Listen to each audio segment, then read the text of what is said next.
አዲስ የሚባሉን የፍቅር ሁኔታችሁን ማጠንከር ለምትፈልጉም ሆነ የተንገጫገጨ የፍቅር ሁኔታችሁን ማከም ለምትፈልጉ ዛሬ የምንመለከታቸው ነጥቦች እጅግ በጣም ወሳኝ ናቸው። ከዛ በፊት ግን ጤነኛ የፍቅር ህይወት የሚባለው ነገር ምንድነው የሚለውን ባጭሩ እንመልከት። ጤነኛ የፍቅር ህይወት የሚባለው ባጭሩ ሁለቱ ተጣማሪ አካላት ተመሳሳይ ግብ ተጋርተው በተመሳሳይ አቅጣጫ የፍቅር ህይወታቸው እንዲጓዝ ሲግባቡ ወይም ደግሞ ሲስማሙ ያ ጤነኛ የፍቅር ህይወት ይባላል። ነገር ግን ደግሞ ይሄ ስምምነትና ይሄ መግባባት ዝም ብሎ የሚመጣ ነገር አለ። እዚህ መግባባትና እዚህ ስምምነት ላይ ለመድረስ በጣም ግልጽ በጣም ጥልቅ የሚባል ውይይት ማድረግ የግድ ነው። ከዚህ በተጨማሪ ግን ጤነኛ የፍቅር ህይወት የሚገለጽባቸውን ዋና ዋና መገለጫዎች እንመልከት። የመጀመሪያው በስሜት መተሳሰር።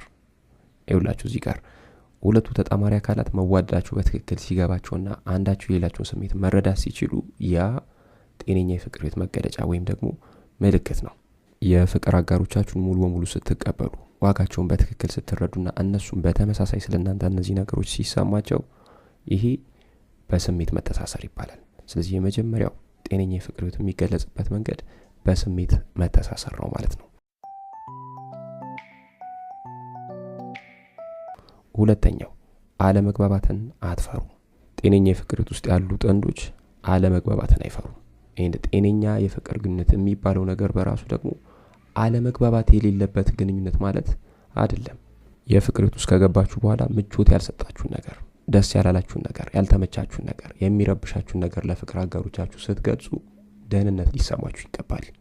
ምንም አይነት መሳቀቅ ወይም ደግሞ ምንም አይነት የመገመት ፍርሃት ሊሰማችሁ በፍጹም አይገባም።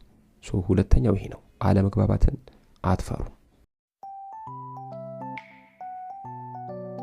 ሶስተኛው በግልጸኝነት ትነጋገራላችሁ። ይኸውላችሁ እዚህ ጋር አንድ ነገር በሚገባ ልታውቁ ይገባል። ማንም ሰው በምንም መንገድ በምንም መልኩ 100% ፍላጎቶቻችሁን ሊያሟላ አይችልም። የፍቅር አጋሮቻችሁ ፍላጎቶቻችሁን ሙሉ ለሙሉ እንዲያሟሉላችሁ የምትጠይቋቸው ከሆነ እነሱም ላይ የፍቅር ህይወታችሁም ላይ አላስፈላጊ ጫና አላስፈላጊ ስትረስ እየፈጠራችሁ ትሄዳላችሁ።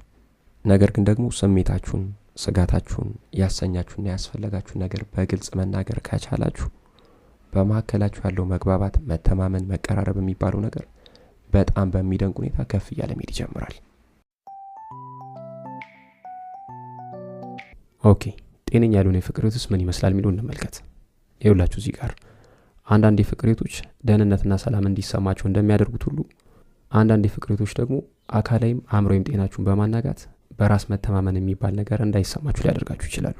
ነገር ግን ደግሞ እነዚህ ነገሮች ከመከሰታቸው በፊትና ሳይረፍድባችሁ ያላችሁበት ግንኙነት ጤነኛ አለመሆኑን በእነዚህ ምልክቶች ማወቅ ትችላላችሁ። የመጀመሪያው ማታለልና አለመታመን። የፍቅር አጋሮቻችሁ ብዙ ነገሮችን በሚስጥር ከእናንተ የመደበቅ ልማድ ካላቸው፣ የምታውቁትን ነገር አይናቸውን በጨው አጥበው የሚዋሿችሁ ከሆነ፣ ብዙ ነገሮችን ማታለል በሚመስል መንገድ ለማስፈጸም ከሞከሩ ከእነዚህ ሰዎች ጋር ያላችሁን ግንኙነት በፍጥነት ልታቆሙ ይገባል። ሁለተኛው ለመቆጣጠር ወይም ደግሞ የበላይነትን ለማሳየት መጣጣር። የፍቅር አጋሮቻችሁ አላስፈላጊ ጫና የሚያደርጉባችሁ ከሆነ፣ ለሞራላችሁና ለስሜታችሁ ሳይጠነቀቁ የሚረብሿችሁ ነገሮች የሚያደርጉባችሁ ወይም ደግሞ እንድታደርጉ የሚጠይቋችሁ ከሆነ ይሄ ሌላኛው ወደ አደገኛ ህይወት እየገባችሁ እንደሆነ የሚጠቁም ምልክት ነው። ስለዚህ ሁለተኛው ምልክት ለመቆጣጠር ወይም ደግሞ የበላይነታቸውን ለማሳየት የሚጥሩበት አይነት የፍቅር ህይወት ውስጥ ካላችሁ ይሄ ጤነኛ ያልሆነ የፍቅር ህይወት መገለጫ ነው። ሶስተኛው አለመከባበር። ምናልባት ብዙዎቻችሁ ይህን ነገር ትረዳላችሁ፣ ደርሶባችኋል ብዬ አስባለሁ። የፍቅር አጋር ብላችሁ የቀረባችሁት ሰው አንዴ ክብራችሁን የሚነካ ነገር ካደረገ ወይም ደግሞ ካደረገች ያ ክብራችሁን የሚነካ ነገር ስድብ ሊሆን ይችላል፣ ሞራል የሚሰብር ነገር ሊሆን ይችላል፣ ዱላ ሊሆን ይችላል፣ የሆነ አይነት ስም መስጠት ሊሆን ይችላል፣ በድለው እንደ ተበዳይ መሆን ሊሆን ይችላል፣ ወይም ደግሞ አንተም አንቺም እንደዚህ አርገሽኝ ለምናን ማለት ሊሆን ይችላል። ብቻ እንደነዚህ አይነት ነገሮች የሚደረጉበት አይነት ግንኙነት ውስጥ ካላችሁ ግንኙነታችሁን እዛ ጋር ብታቆሙ በጣም ጥሩ ነው። ምክንያቱም አብዛኛውን ጊዜ ሰዎች እንደዚህ አይነት ነገር የሚያደርጉባችሁ ሆነ ብለው ነው። ይቅርታ ባደርግላት የሆነ ሊለወጥ ይችላል የምትሉ ሰዎች ልትኖሩ ትችላላችሁ። እሱ መብታችሁ ነው። እኔ ግን እንደዛ አልመክራችሁም። ሶስተኛው ጤነኛ ያልሆነ የፍቅር ህይወት ውስጥ መኖራችሁን የምታረጋግጡበት መንገድ አለመከባበር የሚባለው ነገር በተደጋጋሚ የፍቅር ህይወታችሁ ውስጥ የሚከሰት ከሆነ ነው። እንዴት ጤነኛ የፍቅር ህይወት መገንባት እንችላለን? ሁልጊዜም እንደምላችሁ የትኛውም አይነት የፍቅር ህይወት በከፍታና በዝቅታ ውስጥ ሊያልፍ ግድ ነው። ነገር ግን ደግሞ በተገቢው መንገድ እየተኮተኮተና እንክብካቤ እየተደረገለት በአግባቡ እየተገረዘ መጣል ያለበትን እየጣለ መንጠልጠል ያለበት እየተንጠለጠለ ከቀጠለ ተቃንቶና ተስተካክሎ ለፍሬ የማይበቃ ግንኙነት የለም። ስለዚህ አሁን የምንመለከታቸው ነገሮች በማድረግ ብቻ የፍቅር ህይወታችሁን ጤንነት መጠበቅና ማስጠበቅ ወይም ደግሞ ወደዛ ደረጃ ከፍ ማድረግ ትችላላችሁ። የመጀመሪያው ንግግር አይቋረጥ። ምንም አይነት ችግር የፍቅር ህይወታችሁ ውስጥ ሊገጥማችሁ ይችላል። ምንም አይነት አለመግባባት በማከላችሁ ቢፈጠር ንግግርና ችግሩን ለመፍታት የሚደረጉ ጥረቶች በምንም ምክንያት መቋረጥ የለባቸውም። ይሄ ምናልባት እንዲሁ ላይ ሲታይ በጣም ቀላልና የማይከብድ ነገር ሊመስል ይችላል። ነገር ግን ደግሞ ብዙ የፍቅር ግንኙነቶች እንዲታመሙና በውጥረት እንዲሞሉ በመጨረሻም ለመለየት እንዲበቁ ከሚያደርጉ ምክንያቶች አንዱ ይሄ ነው። ኩርፊያና ለንግግር ዝግጁ አለመሆን ነው። የፍቅር ግንኙነት ውስጥ ከገባችሁ በኋላ ለፍቅር አጋሮቻችሁ ፍላጎታችሁን በግልጽ ነገሯቸው። እንዲገምቱና ውዝግብ ውስጥ እንዲገቡ የሚያደርጓቸውን ነገሮች በፍጹም አታድርጉ። የፍቅር አጋሮቻችሁን የሰውነት ቋንቋዎች በደንብ ለመረዳት ሞክሩ። የፍቅር አጋሮቻችሁ ሲናገሩ ብቻ ሳይሆን ከንግግራቸውና ከዝምታቸው ጀርባ ያለውን የሰውነት ቋንቋቸው ምንነት በደንብ ልትረዱ ይገባል። ያኔ ስሜታቸው በደንብ ይገባቸዋል። ሌላው እዚህ ጋር ጥሩ አድማጭ ልትሆኑ ይገባል። የፍቅር አጋሮቻችሁ ሲናገሩ እየተደመጡና ቦታ እንደተሰጣቸው እንዲሰማችሁ በሚያደርግ መንገድ ልታዳምጧችሁ ይገባል። ያኔ በመካከላችሁ ያለው ትስስር ከምትገምቱት በላይ እየጠነከረ መሄድ ይጀምራል። ሌላው ስሜት ሆናችሁ ቃል አትግቡ። ምንም አይነት ውሳኔም አትወስኑ። ሁለተኛው ምርጥ ጊዜ በጋራ ማሳለፍ። ይኸውላችሁ እዚህ ጋር ምናልባት ፍቅር የጀመራችሁ ጊዜ ሁሉም ነገር አስደሳችና የማይጠገብ ነበር። ረጅም ሰዓት ቴክስት መደራረግ፣ ስልክ ማውራት፣ በአካል ለመገናኘት መነፋፈቅ በጣም ቀላልና ሁሌም አብሯችሁ የነበረ ነገር ሊሆን ይችላል ነበርም ደግሞ።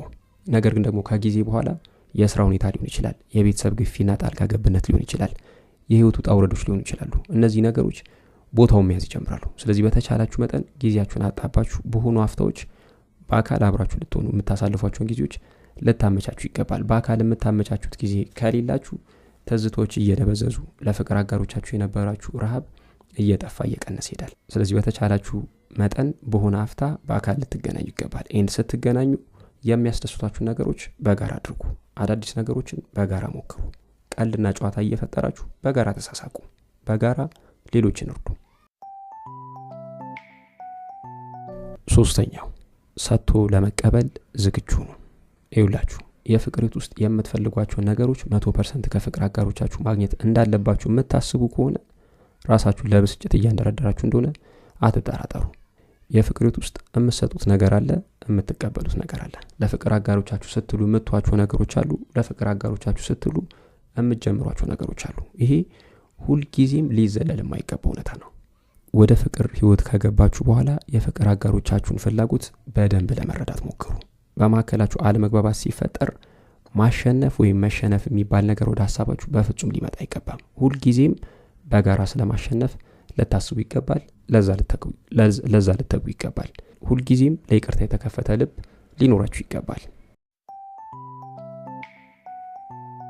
አራተኛ ለውጣ ውረዶች ዝግጁ ነው።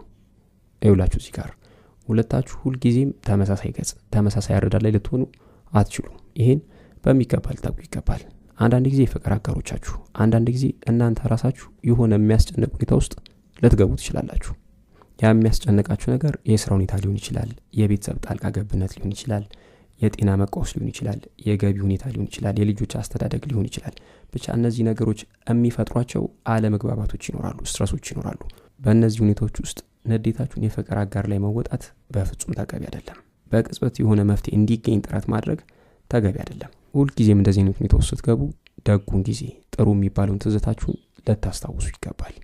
ከዚህ በተረፈ ግን ንግግራችሁ በሙሉ ወደ ጸብ እያመራ ከሆነ፣ በጣም ዘለግ ላለ ጊዜ ኩርፊያ ውስጥ ከገባችሁ፣ የፍቅርነት ውስጥ ሆናችሁም ብቸኝነት የሚሰማችሁ ከሆነ፣ መተማመን የሚባል ነገር በማከላችሁ ከጠፋ፣ እነዚህን የመሳሰሉ ነገሮች ያጋጠሟችሁ ወዳጆች ካላችሁ ቴሌግራም ላይ ኮንታክት ልታደርጉኝ ትችላላችሁ።